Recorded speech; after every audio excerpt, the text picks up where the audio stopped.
All right, my fantasy is for this movie to be good. Let's see if it works.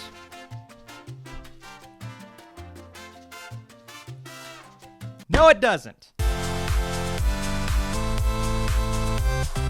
What is up, Flick fans? Welcome back to my channel. Today we're talking Fantasy Island. This is a remake of the 1970s television show. We're going to talk about it. I need your comments down below and let me know. Did you watch this or like it? So in Blumhouse's new spin on Fantasy Island, Mr. Roarke makes the secret dreams of his lucky guests come true at a luxurious but remote tropical resort. But when fantasies turn into nightmares, the guests have to solve the island's mystery in order to escape with their lives. This film is directed by Jeff Wadlow. It stars people like Michael Pena and Lucy Hale from Pretty Little Liars fame and Truth or Dare. She's struggling in the horror department. For the most part, the cast is competent enough otherwise, right? Not counting this film. But for some reason in this movie, I didn't really like any of the performances. I didn't necessarily gravitate to any of the characters, and a lot of it has to do with the script and it has to do with the direction, but the cast wasn't taken advantage of for how talented I think most of them are. And so let's get right into it. This film is really bad. It's really bad. I mean, there's a lot that goes into making it as bad as it ended up being. Now, I do see some coming out of it saying, well, it was so bad and it was so ridiculous and it was so, this doesn't make any sense, that I kind of had fun with it. And I see that. I get that. And there were moments where I was cringing so hard, I was laughing. I was trying to understand what in the world's going on. I just couldn't. And so I was kind of enjoying myself in a messed up way. And we'll get into the story here in just a second. But just on a filmmaking level, it doesn't work. Unoriginal camera movements, unoriginal shot selection, multiple times throughout the film when there's dialogue happening, a conversation going on, and the camera would do this weird thing where it would just sway back and forth and then cut to the other person talking and do the same thing, and that's it. And that would happen over and over and over until the conversation was complete. I'm like, can we just not add a dynamic element to this shot? Like, was their goal to make this movie as stale and unoriginal and unpleasing to the eye and the ears and the head and the brain as possible? If that was their goal, congratulations, you accomplished it. But I don't think that's what they were trying to do. I think they were trying to make a competent film here. But in the midst of making this, somewhere it all fell apart. Somewhere the cast said, maybe I'm not going to try as hard as I should, or maybe we're just not going to invest ourselves in the dialogue and the characters. But here's the thing, the movie doesn't do that either, right? It never allows you to soak in who these characters are before they're set off, right? We meet them, we have one or two conversations, they all meet each other with the most, cringeworthy dialogue you've ever seen in your life. No one is likable. There's no reason for you to care about any of these characters, and then we're off on our, 4 separate adventures where they're each living out their own fantasy, and we're trying to figure out who's behind the entire thing. Take a guess. Take a guess who's behind it. I'll give you 3 guesses. Comment your guesses down below, and I bet you'll figure it out on the first try. That's because it's the most predictable thing. Now, obviously, if you've never seen the 70s television show, and I'm willing to bet most of you have not, but if you have, and I just say that because my demographic may be a bit younger, but if you have, I am sure that show was handled better than this movie. I do like the fact that they brought in a bit more gore and violence, but it's still PG-13, so they can't do much with what they were trying to offer us, right? It's like, we're going to have this for the viewers, but we're not going to show it. We're just going to cut away every time they do it, and that's entertaining. The movie also has death, right? It kills off a couple of the characters. I'm not going to say who they are, don't worry, but you don't care because there are absolutely no stakes. And the characters that die, you don't care about.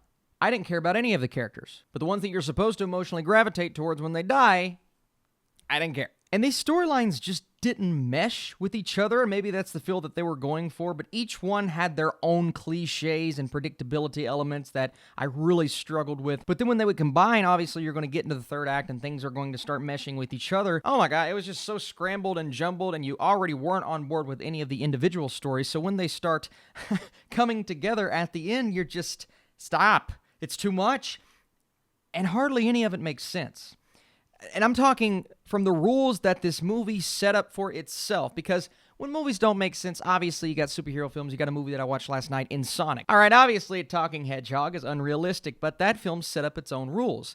Fantasy Island sets up its own rules at the beginning of the movie and continues to break them and just push them to the side to the point to where it became completely annoying. And to where it did not make sense, and to where you just were not on board with what the characters were doing. And anytime they would almost get there for me, they would say something so cringeworthy and annoying, the characters of JD and Brax. Oh my god. And then Lucy Hale's character and Melanie, everything was either exposition or something that the audience already knew, or, oh, he saved us so we can get off the island now. Come on, let's go on an adventure.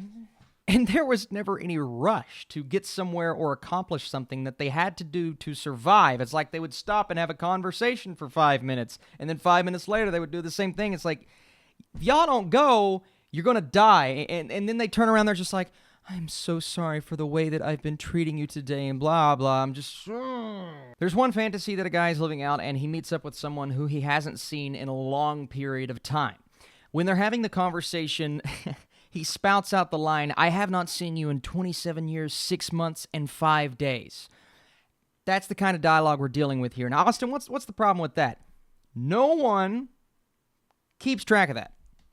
No one. And it doesn't just happen once in that conversation. The other guy does the same thing. He says, I haven't done this in 5 months, 2 days, and 3 hours. It's just like, how... What, it did... You see what I'm getting at? It's also unrealistic and unnatural, and the way that the film is pieced together, there would be a storyline happening where someone would have to go down to a basement, and they just have to go down a few flights of steps. Well, we cut to these other storylines that are happening over the next 20 minutes, and then 20 minutes later, we come back to this guy who just got down the flight of stairs and started what he was doing.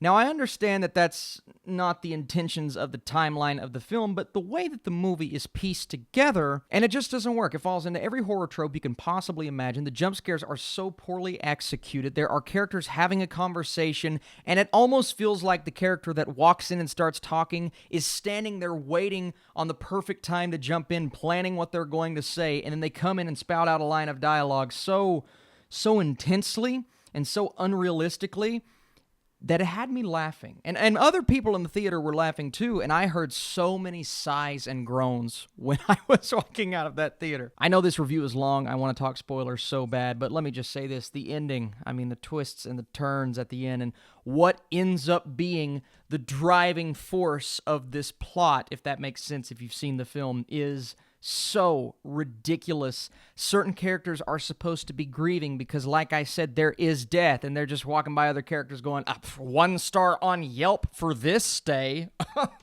Oh, what? It's like these characters are just void of any kind of humanity. The fact that they're so forgiving for some of these characters, and then other characters, they're so angry and frustrated, and that's the driving force of the plot. I need to stop. Thank you guys so much for watching this video. If you enjoy these reviews, if you like these happy videos, be sure to smash that thumbs up button. All of that crazy stuff being said, I still, I was entertained because I was so in awe of the fact that I was getting what I was getting on screen. So for that, I'm probably going to go higher than I should be going, and I'm going 18% for... What's it called? Fantasy Island? 18. That's the number. That sounds like a good number. Please go check out on Letterboxd where this ranks on the year. It's definitely going to be high, and leave your comments down below. What is your fantasy on Fantasy Island? Is it for this movie to end? That was mine for 2 hours. It also felt like 4 hours. I'm going to go sleep. It's Valentine's Day. Happy Valentine's Day. Hope you all have a wonderful day full of chocolates, candies, and hearts. Heart candies. I need sleep. I'm going to go sleep. Goodbye.